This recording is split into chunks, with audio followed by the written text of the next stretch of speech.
प्रेम से बोलो विष्णु भगवान की जय, बृहस्पति महाराज की जय, गुरु भगवान की जय। प्राचीन समय की बात है, भारतवर्ष नृपति राजा राज करता था। वह बड़ा ही प्रतापी और दानी था। वह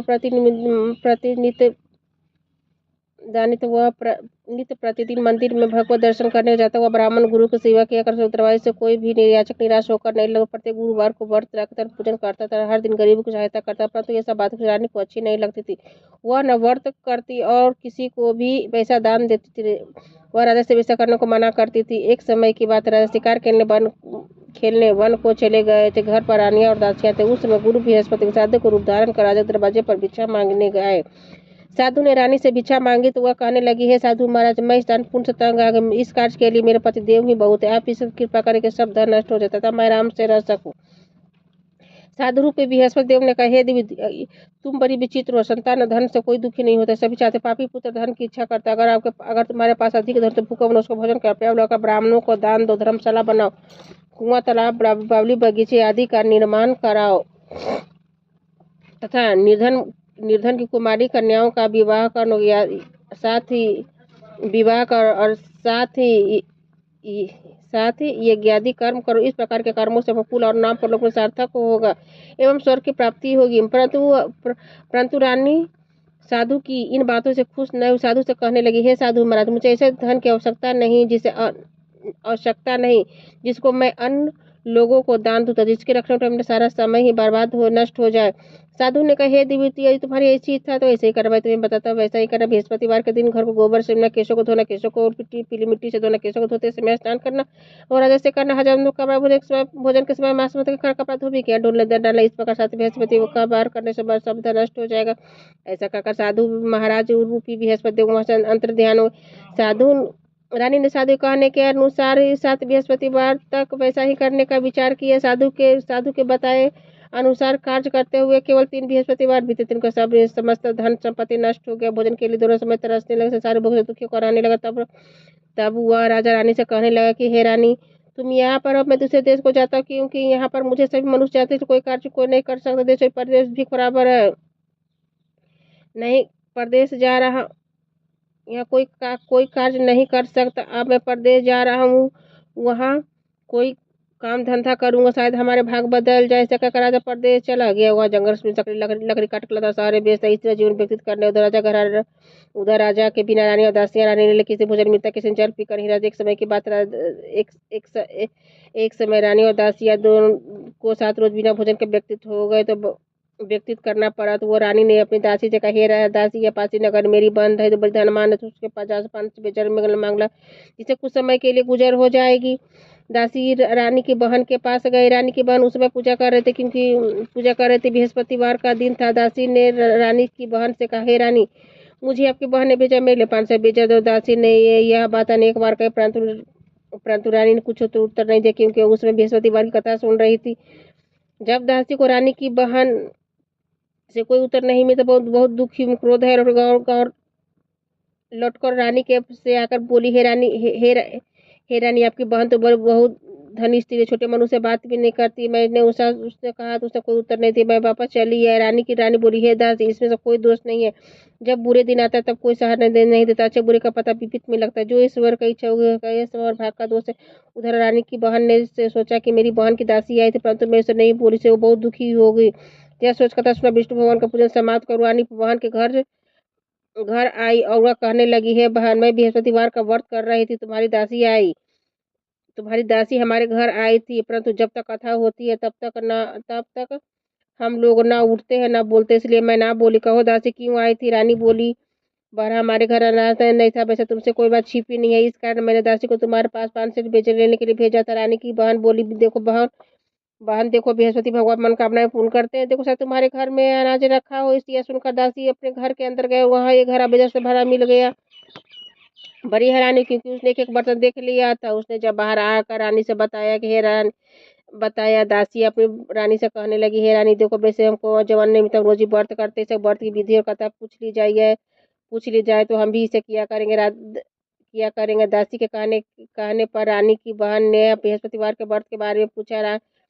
पूछा अपनी बहन से, वो बताया, हेरा बहन, बृहस्पतिवार को सूर्योदय से पूर्व उठकर स्नान करके विष्णु बृहस्पतिवार का व्रत करना चाहिए, लेकिन उस दिन सिर नहीं धोना चाहिए। बृहस्पतिवार के व्रत में चने की दाल और मुनक्का से विष्णु भगवान का केले के वृक्ष में की जड़ में पूजन कर दीपक जलाए, पीला भोजन करे, दीपक जलावे। उस दिन एक ही समय भोजन करे, भोजन पीले खाद्य पदार्थ का करे तथा कथा सुने। इस कारण गुरु भगवान प्रसन्न होते हैं, धन देते, मनोकामना का पूर्ण करते हैं। इस व्रत और पूजन को की विधि बताकर रानी की बहन अपने घर लौट आई। रानी रानी और दासी दोनों नीचे किया कि बृहस्पति भगवान का पूजन जरूर कर। 7 वर्ष के बाद बृहस्पतिवार आए तो उन्होंने व्रत रखा। घुड़सवार में जाकर चना गुड़ पीन तो उस के जैसे विष्णु भगवान का पूजन किया। अब पीला भोजन कहाँ से आवे।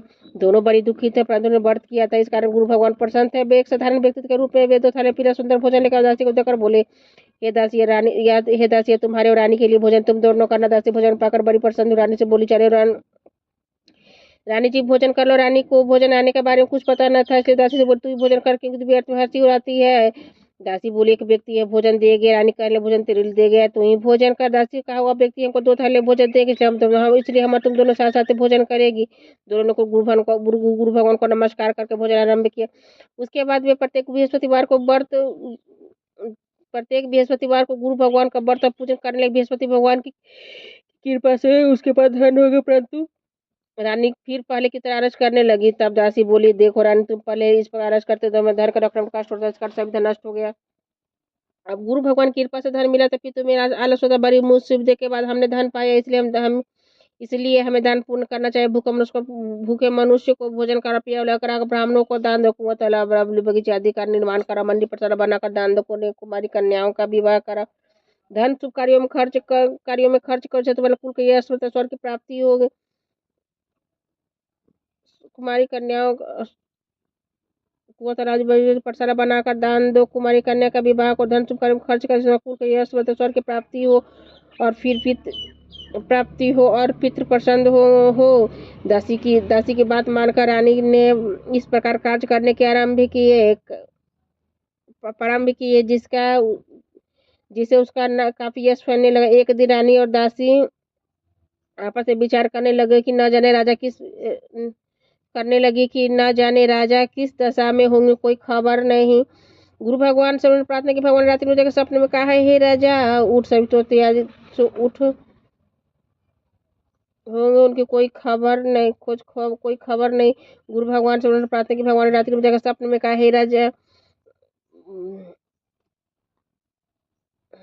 भगवान ने उन्हें प्रार्थना की और भगवान ने रात्रि में जाकर सपने में कहा, हे राजा उठ, तेरी रानी तुझको याद करती है, अपने देश को चला कर प्राप्त कर। उठा जंगल से लकड़ियां काट कर लाने के लिए जंगल की ओर चल पड़ा। जंगल से गुजरते हुआ सोचने लगा, रानी की गलती से उन्होंने कितने सारे दुख भोगने पड़े।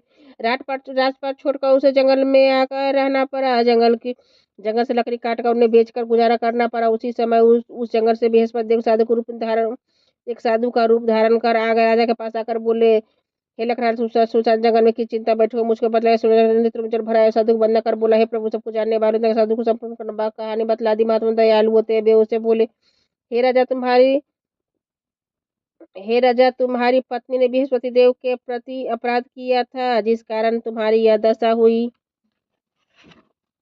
अब तुम किसी प्रकार का चिंता मत करो, भगवान तुम्हें पहले से अधिक धन देगा। देखो तुम्हारी स्त्री ने बृहस्पतिवार का व्रत आरंभ कर दिया है। अब तुम किसी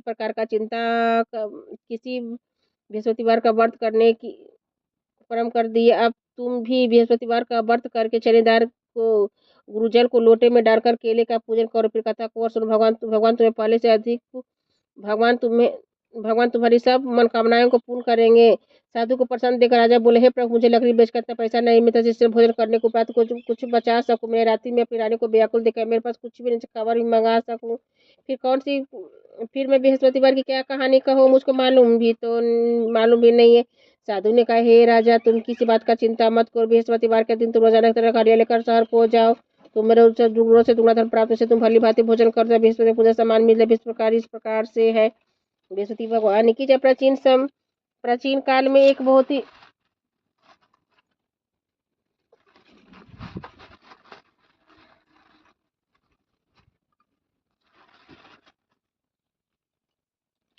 प्राचीन काल में एक बहुत ही निर्धन था, वह उनकी कोई संतान नहीं थी। वह नित्य पूजन पाठ करता, परंतु उसकी स्त्री बहुत मिलता के साथ रहती थी। वह न स्नान करती और न किसी देवता का पूजन करती। प्रातःकाल उठते ही सर्वप्रथम भोजन करती और बाद में कोई अन्य कार्य करती। ब्राह्मण देवता बहु दुखित रहते थे।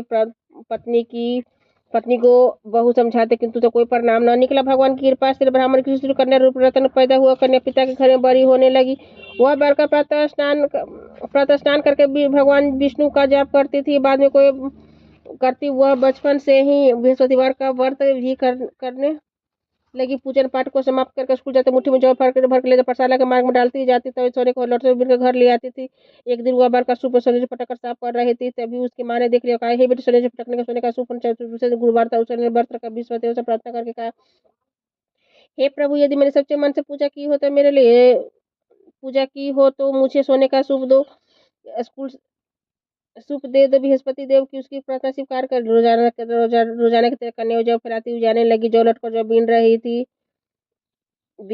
तो बृहस्पति देव की कृपा से सोने का सूप मिला। उसे घर ले आई, उसे जौ साफ करने लगी, परंतु उसका माँ का वही ढंग रहा। एक दिन की बात है, वह कन्या सोने का सूप में जौ साफ कर रही थी। उस समय उस नगर का राजकुमार वहां से होकर निकला। उस कन्या का रूप और सोने का सूप में जौ साफ करते हुए देखकर वह कन्या पर मोहित हो गया और राजकुमार आकर बहुत जलते आकर उदास और लेट गए। राजा को जब राजकुमार द्वारा अन्न जल त्यागने का समाचार मिला तो बहुत दुखी और मंत्रियों के साथ अपने पुत्र के पास गए बेटे और बोले, हे बेटा, तुम्हें किस बात कष्ट, किसने अपमान किया, अथवा जो कारण से कहो मैं तुम्हें, अथवा और कोई कारण है तो मुझे बतलाओ, वही कार्य करूंगा जिससे तुम प्रसन्न हो। राजकुमार ने अपने पिता की बातें सुनी और बोला, मुझे आपकी कृपा से किसी बात को दुख नहीं, किसी मेरे अपमान नहीं किया, परंतु मैं उस लड़के के साथ विवाह करना चाहता हूँ जो सोने का सूप में जौ साफ कर रही थी। राजा शर्त में पड़ गया, बोले, बेटा, स्त्री कन्या का पता तुम ही लगाओ, मैं इसके साथ विवाह अवश्य करवा दूंगा। राजकुमार ने राजा को उस लड़की के घर का पता था। मंत्री उस लड़की के घर गए और राजा को आदेश ब्राह्मण को सुनाया। कुछ ही दिन बाद ब्राह्मण की कन्या का विवाह राजकुमार के साथ हुए। कन्या के घर जाते पहले की भांति कन्या के घर से जाते ही उस ब्राह्मण देवता के घर में पहले की भांति गरीबी का निवास हो गया। भोजन के भी अन्न बड़ी मुश्किल से मिलता था। एक दिन दुखी होकर ब्राह्मण देवता पुत्र के पास गए। बेटी ने पिता की दुखी अवस्था को देख अपनी माँ को समाचार पूछा। ब्राह्मण किसी ने सभी हाल बतल कहा। कन्या ने बहुत सा धन देकर पिता को विदा कर दिया। इस तरह के ब्राह्मण को सुखपूर्वक व्यक्तित्व हुआ। कुछ समय बाद फिर वही हाल हो गया। ब्राह्मण फिर अपने कन्या के यहाँ गया तो कन्या के यहाँ गया और सभी हाल बतला कहा तो पुत्री बोली, हे पिताजी को आप माता जी को यहाँ लिवा लाओ, मैंने विधि बता दूं, इनसे गरीबी दूर हो जाए। वह ब्राह्मण देवता स्त्री को साथ लेकर पहुंचे। अपनी माँ को समझाने लगी। पुत्री अपनी स्त्री को साथ लेकर अपनी पुत्री के पास पहुंचा। राजमहल पहुंचे तो पुत्री ने अपनी माँ को समझाने लगी, हे माँ, तुम प्रातःकाल उठकर सर्वप्रथम स्नान करके विष्णु भगवान को पूजन कर तो सब दरिद्रताएं दूर हो जाएगी। परंतु उसकी माँ ने एक भी बात नहीं मानी और प्रातःकाल उठकर अपनी पुत्री को जूठन को खा लेती थी। एक दूसरी पुत्री बहुत गुस्सा रहते कोठी में सभी सामान निकाल दिया, उसमें माँ को बंद कर दिया। प्रातःकाल उसमें से निकाला तो स्नान करके पूजा पाठ करवाया। माँ की बुद्धि ठीक हो गई। उसके बाद वह नित्य पूजन पाठ करती। बाद में कोई पूजन पाठ करती। प्रत्येक बृहस्पतिवार को व्रत करने लगी। इस व्रत के प्रभाव से स्वर्ग उसकी माँ भी धनवान तथा पुत्रवती हो गई। बृहस्पति देवता के प्रभाव से स्वर्ग की प्राप्ति भी हुई।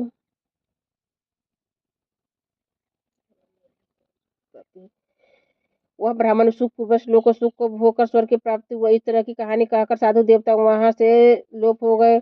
धीरे धीरे समय व्यतीत होने पर फिर वही बृहस्पतिवार का दिन राजा जंगल में से लकड़ियां काटकर किसी शहर में बेचने गया। उस दिन और तीनों से अधिक पैसा में राजा ने चना गुड़ आदि लाकर बृहस्पति देवता का व्रत किया। उस दिन से उसके सभी कलेश दूर हुआ। परंतु जब दोबारा गुरुवार आया तो बृहस्पतिवार का व्रत करना भूल गया। इस कारण बृहस्पति भगवान नाराज हो गए। उस दिन नगर के राजा ने विशाल का आयोजना किया तथा अपने समस्त राज्यों में घोषणा करवा दी, कोई मनुष्य अपने घर न भोजन न बनाए न आग जलाए। समस्त नागरिक मेरे यहाँ भोजन करने आए। इस आज्ञा को जो न मानेगा उसे फांसी की सजा दी जाएगी। राजा की आज्ञा अनुसार आज के सभी बासी भोजन में सम्मिलित हुए, लेकिन लकड़हारे कुछ देर से पहुंचा राजा, इसलिए राजा उनको अपने साथ ले जाकर भोजन करवा रहे थे कि रानी की दृष्टि खूंटी पर बाहर अटका हुआ वार दिखाया ने रानी नीचे किया कि मेरा हार इसने उसे चुरा लिया। नीचे किया कि मेरा हार इस लकड़हारे ने चुरा लिया। उसी समय पुलिस को सैनिक को बुलाकर उसे जेल में डलवा दिया। जब लकड़हारे जेल खाने में पड़ गए तो बहुत दुखी होकर विचार कर न जाने कौन सा पुरजन्म को दुख प्राप्त हुआ। उसी साधु को याद कर जंगल में मिला था। तत्काल बृहस्पति साधु के रूप में प्रकट हो गए। उसकी दशा देखकर कहने लगे, अरे मूर्ख, तूने बृहस्पति देवता की कथा नहीं कही जिस कारण तुम्हारे दुख प्राप्त हुआ है। अब चिंता मत करो, बृहस्पतिवार के दिन जेलखाने दरवाजे पर 4 पैसे मिलेंगे, जिससे तू बृहस्पति का पूजा कर, तेरा सभी कष्ट दूर हो जाएगा। अगले बृहस्पतिवार उसे जेल के द्वार पर 4 पैसे मिले। राजा ने पूछा कि राजा को सामान मंगवाकर कथा कही, उस और प्रसाद बांटा। उस रात्रि को बृहस्पति देव ने उस नगर के राजा को स्वप्न में कहा, हे राजा, तूने जिस आदमी को जेलखाने बंद कर दिया और निर्दोष है, वो राजा से छोड़ देना। रानी की हार उसी खुट्टी पर लटका है। अगर तू ऐसा नहीं कहता, मैं तेरे राज्य को नष्ट कर दूंगा।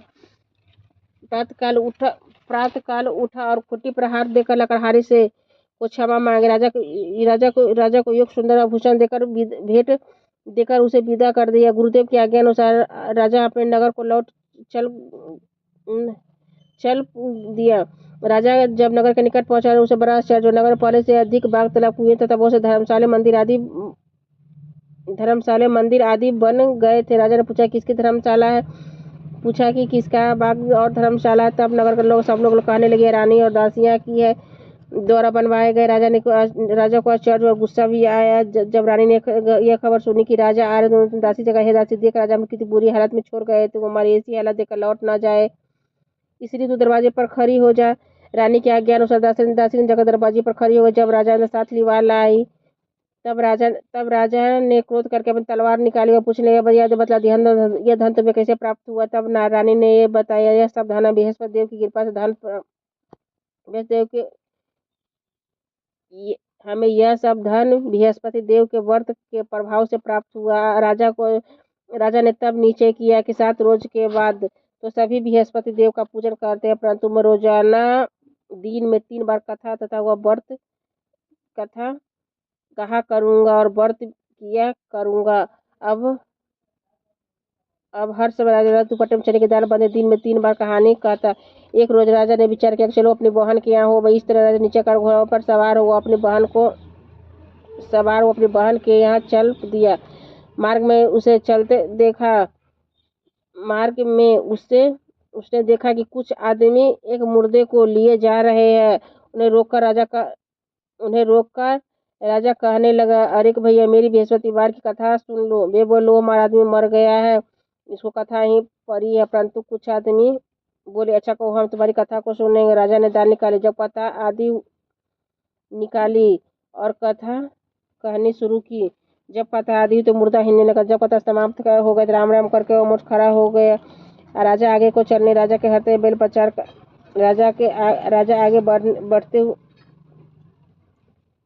राजा आगे बढ़ा। उसे चलते चलते शाम हो गई। आगे मार्ग उसे देखा, किसान खेत में हल चलाता। चलते चलते शाम हो गया। आगे उसे किसान खेत में हल चलाता हुआ मिला। राजा ने उसे बोला, अरे भैया, मेरी बृहस्पतिवार की कथा सुन ले। बे किसान बोला, जब तक मैं तेरी कथा सुनूं तब तक मैं चरा रह गया, जोत लूंगा, अपनी कथा किसी और को सुना। राजा आगे चलने लगा। राजा के हाथ बैल पछाड़ खा गिर पड़े। किसान पेट में जोर से दर्द होने लगा। उसी कुमार किसान की पत्नी रोटी लेकर आए। उसने जब यह देखा तो अपने पुत्र से सभी हाल पूछा। बेटे ने सभी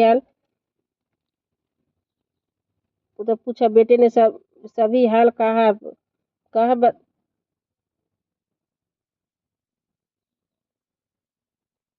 बेटे ने सभी हाल बता दिया। बुढ़िया तेरी घुड़सवार के पास गए। उसने जब बोली, है मैं तेरी कथा सुनूंगा, तू अपने कथा मेरे खेत पर चलकर करा। राजा ने लौटकर बुढ़िया खेत पर जाकर कथा कही। उसको सुनते ही बैल उठ खड़े हो गए थे। किसान के पेट का दर्द भी बंद हो गया। राजा अपनी बहन के घर पहुंचा। बहन भाई की खूब मेहरबानी की। दूसरे प्रातःकाल जगाता हुआ वो देखने लगा कि सब लोग भोजन कर रहे। राजा ने अपनी बहन से जब पूछा कि ऐसा कोई मनुष्य जिससे भोजन नहीं किया, मेरी बृहस्पतिवार की कथा सुन ले, तो बहन बोली, हे भैया, दृष्टि से पहले भोजन करते, बाद में कोई अन्य कार्य करते, कोई पड़ोस में देखा, वैसा करते, कोई ऐसा व्यक्ति से भोजन नहीं किया हो अगर पड़ोस में कोई देखा वैसा परंतु कोई से व्यक्ति से भोजन नहीं किया हुआ एक कुम्हार के घर गए, जिसका लड़का बीमार था। उसे मालूम हुआ कि इसके यहाँ 3 दिन से किसी ने भोजन नहीं किया है। रानी ने अपने भाई की कथा सुनने के लिए कुम्हार से कहा। वह तैयार हो गया। राजा ने जाकर बृहस्पतिवार की कथा कही, जिसको सुनकर लड़का ठीक हो गया तो प्रशंसा होने लगी। एक दिन राजा अपनी बहन से कहा, हे बहन, हम अपने घर को जाएंगे, तुम भी तैयार हो जाओ। राजा की बहन ने अपनी सास से अपने भाई के साथ जाने के लिए आज्ञा मांगी। सास बोली, चली जा, परंतु लड़कों का मत ले जाना, क्योंकि तेरा भाई का कोई संतान नहीं होती है। बहन ने अपने भाई से कहा, हे भैया, मैं तो चलूंगा पर कोई बालक नहीं जाएगा। राजा ने कहा, जब कोई बालक नहीं चलेगा तब तुम ही जाकर क्या करोगे। दुखी मन से राजा अपने नगर को लौट आया। राजा ने अपनी रानी से कहा कि हम निसंतान है, इसलिए कोई हमारे घर आना पसंद नहीं करता। इतना का हुआ, बिना भोजन आदि किए सैया पर लेट गया। वह रानी से बोली, हे रानी लेट गए। रानी बोली, हे प्रभु, बृहस्पति ने हमें सब कुछ दिया है, हमें औलाद अवश्य संतान अवश्य देंगे। उस रात बृहस्पति राजा के सपने में कहा, हे राजा, उठ, सब सोच त्याग गर्भ से। राजा को यह बात सुनकर बड़ी खुशी हुई। 9वें महीने से गर्भ से सुंदर पुत्र पैदा हुआ। तब राजा की बहन ने यह शुभ समाचार सुना तो वह बहुत खुशी थी। बधाई लेकर भाई के यहाँ आई। तब रानी ने कहा, घोड़ा चढ़कर तो नहीं है, गधा चढ़ी आई। राजा की बहन बोली, भाभी, मैं इस प्रकार न करती, तुम्हें औलाद कैसे मिलती। बृहस्पति ऐसे जैसे मन में जो मनकामना है सभी को पूर्ण करते। जो सत्य भावना पूर्वक बृहस्पतिवार का व्रत करता एवं कथा पढ़ता है और सुनता, दूसरों को सुनाता है, बृहस्पति उनकी सभी मनकामनाओं को पूर्ण करते हैं। बृहस्पति उनकी सदैव रक्षा करते। जो संसार में सत्य भावना से, सच्चे हृदय से बृहस्पति देव का पूजन करते हैं, उनकी सभी मनोकामनाएं उसी प्रकार पूर्ण होती है। जैसी रानी और राजा ने उनकी कथा को गुणगान किया तो सभी इच्छाएं बृहस्पति देव जी ने पूर्ण की थी। इसीलिए मनुष्य को हृदय से मनन करते हुए जयकार बोलना चाहिए। प्रेम से बोलो, विष्णु भगवान की जय, गुरु भगवान की जय, बृहस्पति महाराज की जय। जय विष्णु भगवान की जय। कृपा आशीर्वाद। नारायण नारायण।